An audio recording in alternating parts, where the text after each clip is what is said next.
Assalamualaikum warahmatullahi wabarakatuh. Teman-teman, kembali lagi di channel YouTube saya, Khairun Imam. Gimana nih kabar kalian? Semoga kita semua selalu diberi kesehatan, kemudahan, dan juga limpahan rezeki dari Yang Maha Kuasa, teman-teman ya.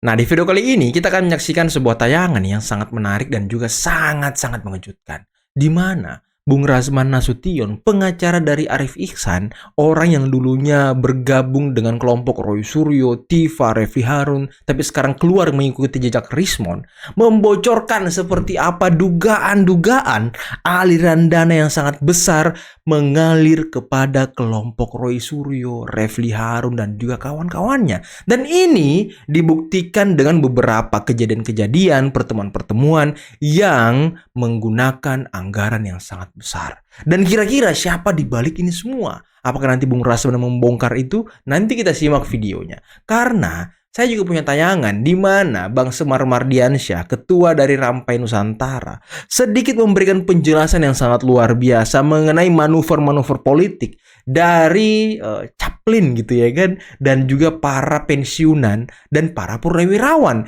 yang diduga ingin menggoyang-goyang pemerintahan Pak Prabowo dan juga Mas Wapres Gibran.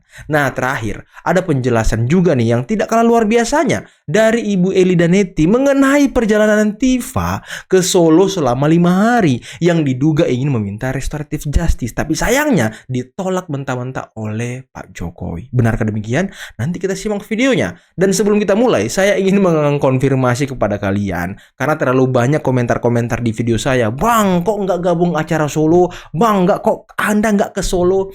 Nah, saya teman-teman ke Solo itu nanti malam, hari Jumat malam saya berangkat ke Solo. Karena kan acara besok. Nah, saya masih ada pekerjaan yang harus diselesaikan. Jadi saya berangkat ke Solo nanti malam. Jadi tolong jangan komen lagi ya. Nah, sebelum kita mulai jangan lupa like, subscribe, dan share. Dan tanpa perlu lama-lama lagi, mari kita mulai videonya berikut ini. Refli Harun sama Dr. Tiva ada hubungan, terserah. Itu urusan mereka, saya nggak mau ikut campur. Tapi ini menuduh orang baik-baik zina ini berat. Ijazahnya mana? Halo, ijazahnya mana? Prabowo, ijazahnya mantan presiden ke-7 itu mana? Intelijen mana? Polisi mana? Tentara mana? Ini loh negara gaduh setiap hari. Urusan ijazah nggak selesai-selesai. Waduh, bentar teman-teman. Ini gimana ya? Sugi Nur ini nggak update apa gimana? Kan polisi sudah memperlihatkan ijazah Pak Jokowi ketika gelar perkara khusus. Kok Anda minta diperlihatkan lagi? Kan udah diperlihatkan. Apalagi? Kudet orang ini, kudet teman-teman. Aduh, menolak fakta gitu ya kan? Nyerang pribadi terus, personal terus.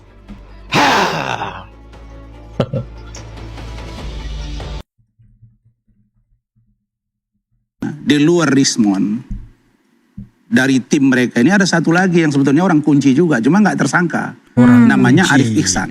Anda kenal Inilah Mas yang Roy? kemana-mana, kenal. Tahu itu, tahu. Dan Arif Karena dia Ihsan selalu dibawa ini Rismon. sudah memberi kuasa kepada saya. Oke. Nah, lewat Arif Ihsan inilah banyak saya dapat informasi. Dan pada waktunya Arif ini akan keluar dan akan buat laporan terhadap Silahkan, Michael Sinaga. bongkar aja.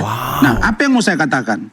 Setelah saya mendengar dari Arif Iya. Ihsan, kemudian saya berkomunikasi dengan Rismon. Oke. Bertelepon hampir 45 menit, Bung Andi. Dan di situ tergambar oleh saya nggak bicara tentang 50 miliar, saya nggak bicara tentang 5 miliar. Apa? Tapi yang saya dengar dari penjelasan dia bilang kasih contoh begini, Bang, Roy Suryo udah panik kami itu duluan, sering ya kan? bertemu di 2 rumah makan.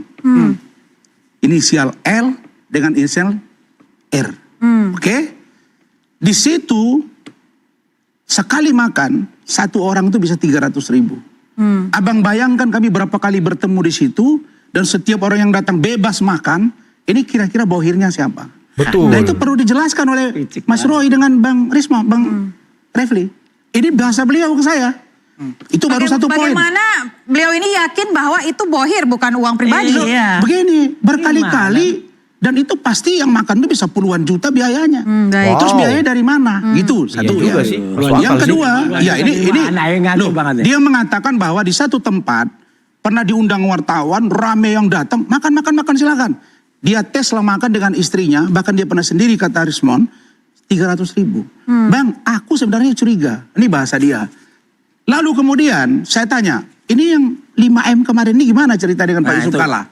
Terus beliau bilang, Bang, abang analisa, abang amati, itu 5M itu bukan suara saya, itu AI. Nah udah. Memang setelah saya lihat, Jelaskan, AI, jelaskan. bukan tuduhan Bang, tetapi sekali lagi, bahwa dari proses perjalanan yang panjang ini, dia mengatakan 2 hal. 1, dia memang menduga ada orang di balik ini. Oke. Ada orang. Tapi Yang siapa kedua, itu belum tahu ya. dia nggak mau sebut nama. Oke.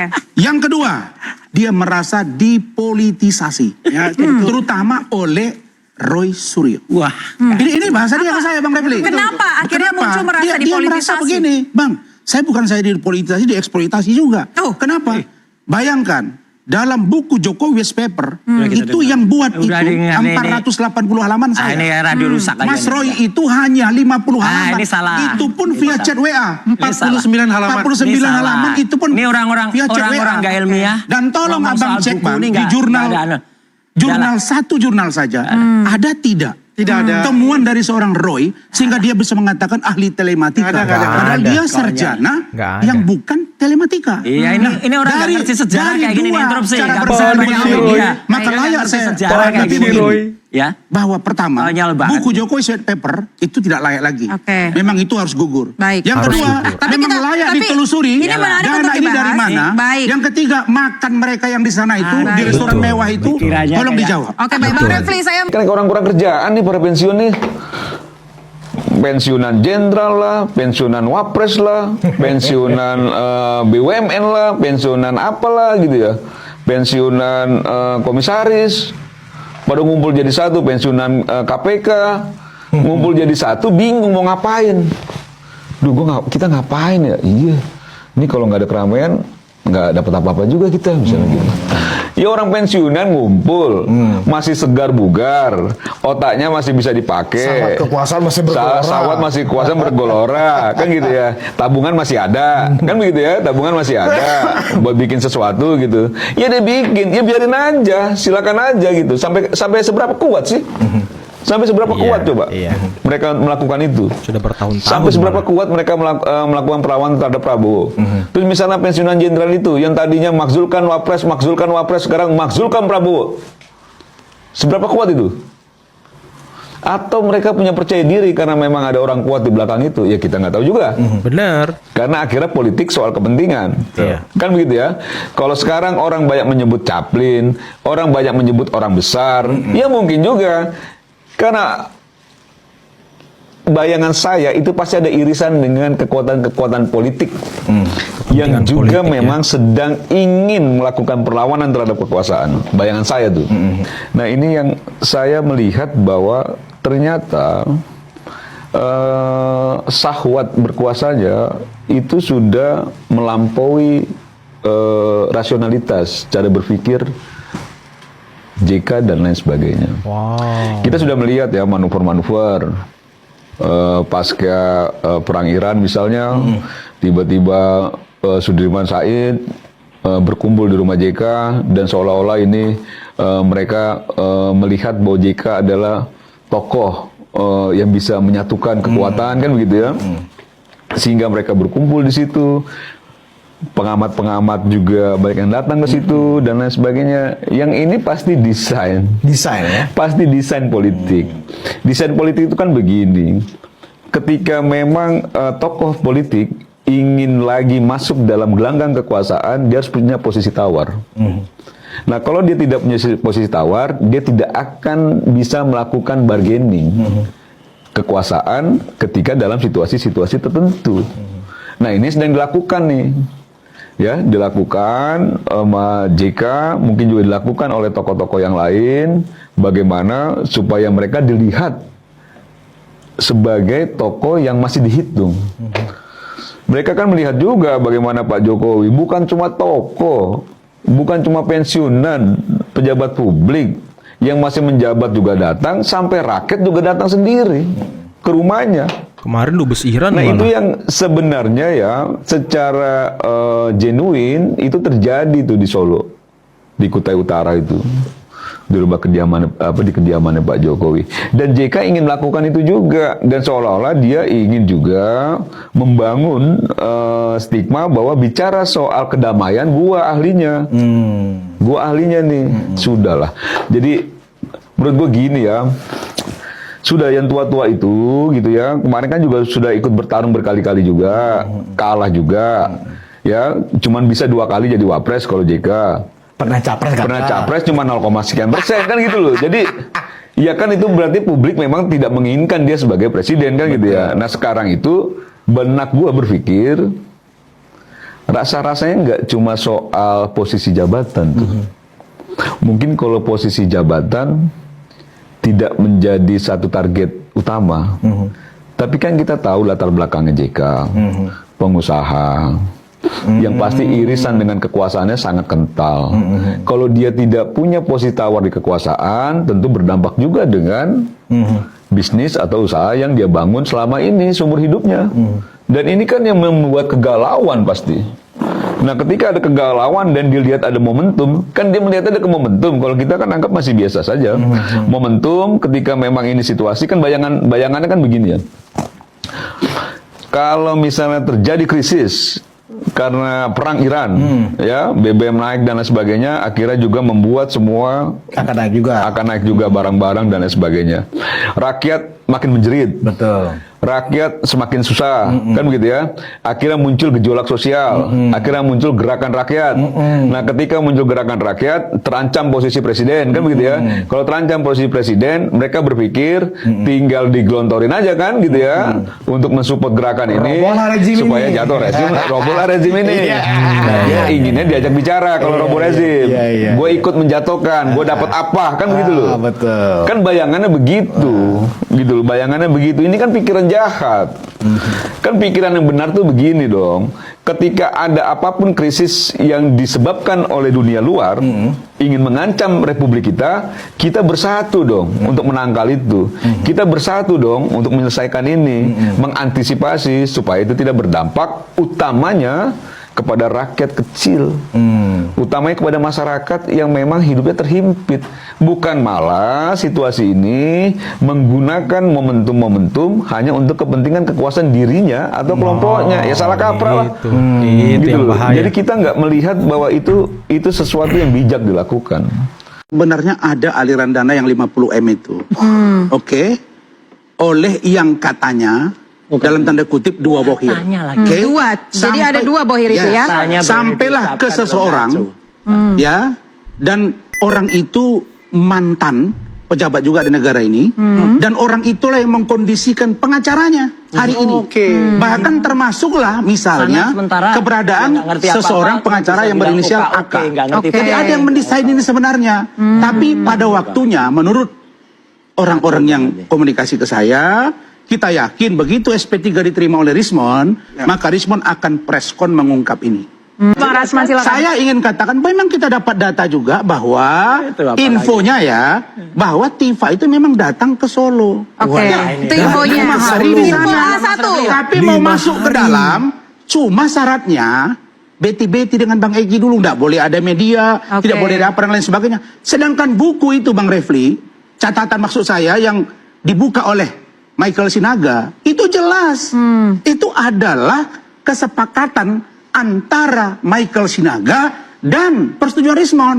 Baik. Nah, Baik. Orang ini yang nggak buku ada yang semua ingin nggak usah surat diomongin. yang mau dibuat dan ingin ketemu dengan Pak Jokowi. Baik. Nah, kira-kira maksudnya opo kalau bahasa Jawa, kalau bukan karena ada sesuatu. Baik. Nah, karena itu maka Arif bilang, "Bang, Nggak jelas. pada waktunya saya akan ungkap." Saya mau katakan apa? Silakan, Arif Terakhir. ngomong. Kalau masalah ini sekarang bergulir begitu lama, maka saya yakin begitu SP3 Rismon keluar, dia bersuara, maka akan terungkap di belakang ini semua. Permintaan saya, penegak hukum, usut. Jadi Boleh silakan ada intinya, 2 Bang. orang Oke. yang punya kemampuan, bohir, datang ke seseorang yang dia juga ahli hukum. Lalu ada satu lagi sekarang di parlemen ini, anggota parlemen aktif. Di Itu juga ikut membantu. Jadi setiap mereka ini akan berangkat ke Solo sidang, ada bantuan. Setiap mereka buat acara, ada bantuan. Itu bohirnya. Pada waktunya kita akan ungkap itu. Udah. Itu. Jadi saya mau katakan agar Mas Roy berhati-hati karena ini sudah mulai terbaca. Itulah bahayanya kalau dalam tim itu 11.000 triliun sudah mengungkap nggak apa ada, permasalahan yang ada di dalam. Karena saya katakan begini, kalau dikatakan bahwa Mas Roy ini punya kemampuan telematika, komunikasi dan sebagainya, hati-hati. Mas Risman tanya ke saya, Risman bilang begini, Bang, tanyakan ke Mas Suryo, ada nggak satu aja buku dia yang terbit? Ada nggak buku Mas Roy? Nggak ada, dia bukan ahli. Udah banyak kalau kayak gitu nggak usah dia. Makanya sebetulnya, tapi kalau Mas Refli Harun, saya akui ada buku dia. Tapi kalau Mas Roy tidak linear keilmuannya, maka tidak layak diakui sebagai ahli telematika. Tapi punya karyanya masing-masing. Udah diakui. Saya sudah baca buku 700 halaman white paper. Oke, Jack Dokewis. Di situ hanya 49 halaman, contoh. Itu nggak bisa Dan itu dinilai hanya dari itu. memata. Argumentasi beliau 198 halaman ini, itu hanya kulit-kulitnya. Intinya ada di Nggak Rismon. bisa, Dan enggak. ketika itu ditarik, Nggak bisa. maka buku Nggak itu tidak bisa. layak lagi menjadi sebuah penelitian komparatif. Tidak bisa Apalagi narik. penelitiannya tidak benar. Oke, Kira-kira baik, begitu. saya Akhirnya mencoba mentelaah kembali hasil telitiannya itu. Semua pengalaman dia selama bergaul, ternyata dia dimanfaatkan. Ada beberapa hal yang dirasakan hubungan mereka sudah mengecewakan. Tentu dia punya hak loh ngambil langkah. Soal Rismon nanti kita bicara di belakang. Berarti fix sebenarnya Dokter Tifa itu ke Solo 5 hari. Demikian kalau Informasi saya yang nggak ibu salah dapat. informasi ya. Tapi Pak Jokowi nggak mau terima. Karena Saya dia rasa datang bukan sendiri. karena tidak mau terima. Tidak tepat dia untuk menerima orang seperti itu. Karena dalam orang tersangka terima datang sendirian kan nggak mungkin. nggak boleh. Nggak boleh. Ketiga-tiga klaster 2 ini kepingin RJ. Oh, jadi semuanya mau RJ. Semuanya sudah kepingin Semuanya RJ. mau RJ. Bahkan sudah mengajukan RJ. Enak aja ya kan? Saya bilang kemarin salah tempat. Oh, Dia kan ke Warsidik kemarin itu kalau saya nggak salah. itu bagian dari mengajukan RJ. Kan mengajukan RJ. Oh, bukannya minta pencabutan pelaporan. Enggak. Dia mengajukan Minta RJ. penghentian perkara itu. Iya, Itu mengajukan RJ. mengajukan RJ. Lah kata mereka kan kita tidak mau mengajukan RJ. Kita minta perkara ini dihentikan pengusutannya. Nah, penghentian perkara itu kan harus punya tahapan. Terus dan dinilai dari sesi mana gitu. Oke. Apakah ini tidak masuk pada unsur, pada substansi atau RJ penghentian perkara itu atau tidak ada nilai hukumnya. Itu kalau dicabut. Dicabut. Gitu. Oke teman-teman, itulah tadi beberapa video yang bisa kita simak, yang bisa kita saksikan pada kesempatan kali ini. Dan gimana menurut kalian mengenai penjelasan dari Bung Rasman Nasution terkait dengan bohir, aliran dana, siapa yang membiayai, dan tadi disebut ada orang parlemen loh, ada orang parlemen yang membiayai mereka kalau sidang ke Solo, transportasi dan lain sebagainya. Waduh, kira-kira siapa orangnya ya? Dan kira-kira kapan Rismon dan juga Arif Iksan ini membongkar nama-nama mereka? Ini menarik teman-teman. Apakah nanti di persidangan atau setelah Rismon restoratif justice? Setelah mendapatkan SP3 dan status tersangkanya gugur. Nah, kira-kira kapan nih teman-teman? Kita nih menunggu nih siapa yang mendanai mereka. Karena ya kalau dipikir secara logika, penjelasan Bung Rasman ini masuk akal. Mereka makan di restoran, satu orang 300.000. Kalilah misalnya 10 orang udah 3 juta. Kali misal dia 50 orang, 5 kali 3 150 juta teman-teman.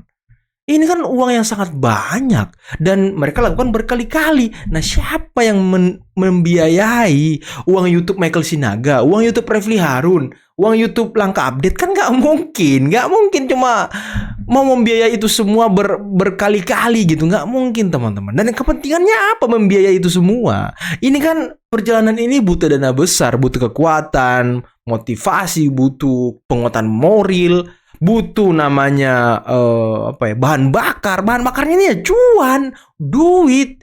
Kalau nggak ada duitnya ya buat apa mereka melakukan ini teman-teman? Nggak masuk akal gitu, nggak masuk di logika kita. Dia berhari-hari, berminggu-minggu, berbulan-bulan ke sana kemari, terbang ke Australia, dari satu daerah ke daerah lain, membuat kegiatan, transportasi dari Jakarta Solo, transportasi Jakarta Jogja, dia keliling. Siapa yang membiayai? Kan ini menjadi pertanyaan. Terus oke lah, misal mereka tidak mengakui ada yang membiayai. Nah, Di antara para tersangka ini siapa sih yang punya duit banyak? Hah? Siapa sih yang punya duit banyak? Siapa teman-teman? Siapa yang punya duit banyak dan dia duitnya itu sudah bisa digunakan ke orang lain gitu tanpa adanya timbal balik? Siapa? Tifa, kerja Tifa apa sih? Hah?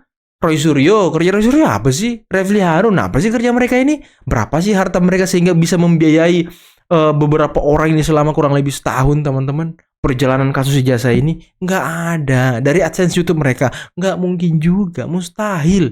Ini butuh duit yang banyak banget.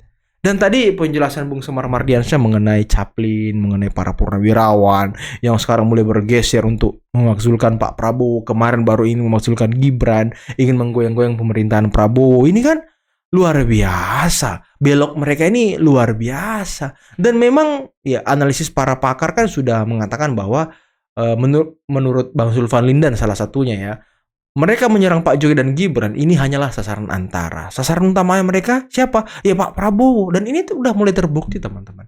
Ya walaupun mereka mengelak, lagi-lagi ya fakta berbicara sebaliknya, teman-teman. Oke, mungkin cukup sekian dulu video kali ini. Jangan lupa like, subscribe, dan share videonya. Akhir kata, billahi taufiq wal hidayah. Assalamualaikum warahmatullahi wabarakatuh. Bye-bye.